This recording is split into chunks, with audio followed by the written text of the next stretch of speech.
Yes, my wife. I love her, and I was so proud of her. She was so pretty and so gay.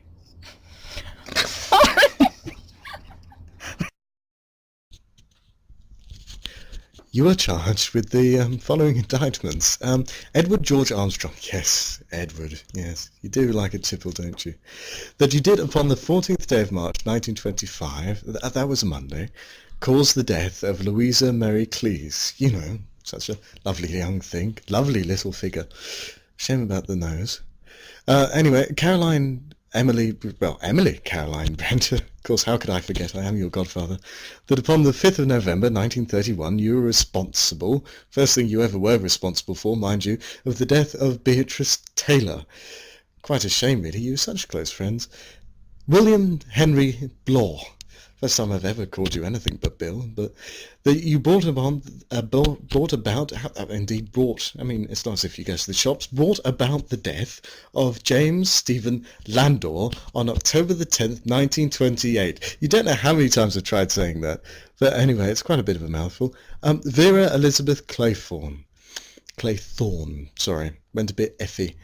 That upon the 11th day of August, 1935, that's your birthday, isn't it? You killed Cyril Ogilvie Hamilton. You just had to go too far, didn't you? You always did. Well, anyway, now you've gone a little bit too far. Indeed. I mean, I told you not to tie it so tight, but anyway, the poor bugger was asking for it. Well, the poor bugger was begging for it, wasn't he? Well, poor bugger indeed, quite literally. Philip Lombard. That upon a date in February 1932, you were guilty of the death of 21 men, members of an East Africa tribe. And to be quite honest, that's a bit greedy, isn't it? I mean, 21. I mean, I only did 19 myself. John Gordon MacArthur. That on the 14th of January, Valentine's Day, I mean, come on, 1917, while the war was still on, of all things, you deliberately sent your wife's lover, Arthur Richmond, to his death. I mean, everybody thought it weird that he got transferred from the Grenadiers onto the mobile units, but, I mean, really, it was quite odd. And the promotion. I mean, if there was ever a way of wrapping something up to look pretty. But anyway, you know that you did it, and I know that you didn't. Now everybody else knows that you bloody well did it. Anyway, Anthony James Marston. Yes, Anthony James Marston. That on the 14th day of November last, you were guilty of the murder of John and Lucy Coombs. And I never quite wondered out which one you killed first. I mean, he was in his chair propped forward, so he hadn't managed to stand up. But he couldn't really stand up, could he? Not since somebody had done his ankle in. And his knee. And the other knee as well. Lucy, yes, she managed to stand up. She was halfway out the window. It's quite interesting that you had to slice her first across the back. But why, exactly? You could have waited until they weren't awake.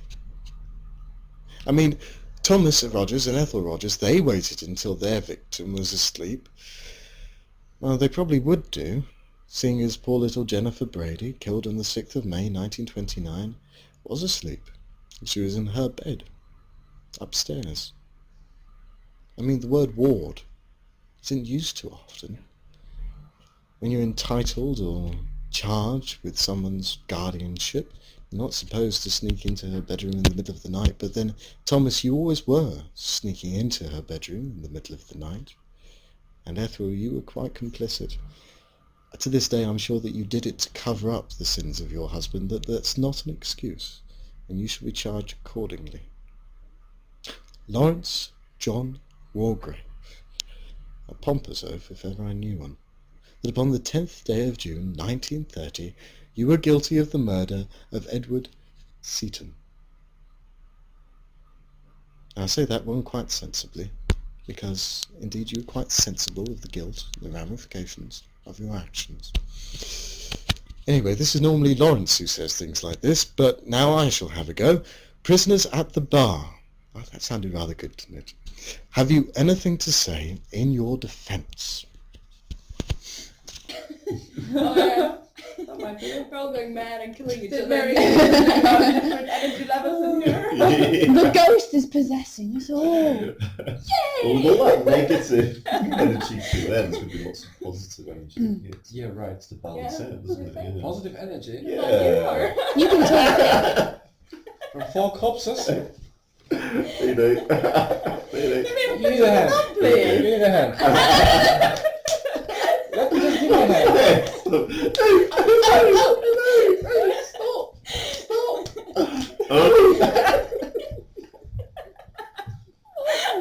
I got lots of movement pictures. All you can see is the blur of hands. I'm not kidding. No, I can't. This is what we could work together. You hold his hand, or I hold his hand, and you're tickling him. Finn, remember solidarity.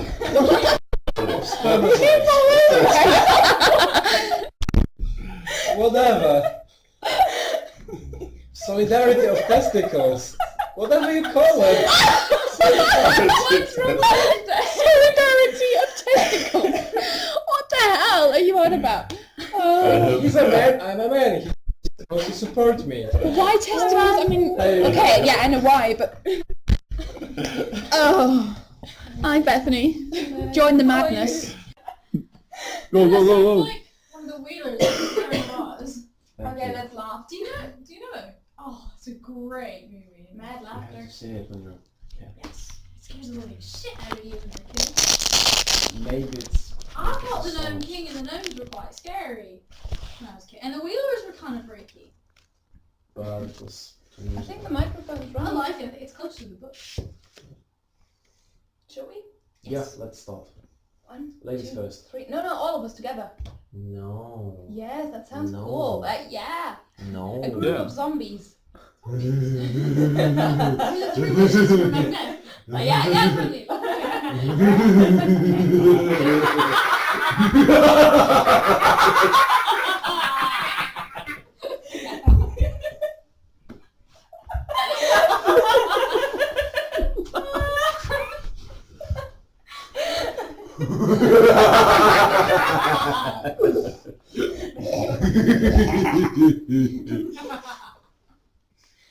Great.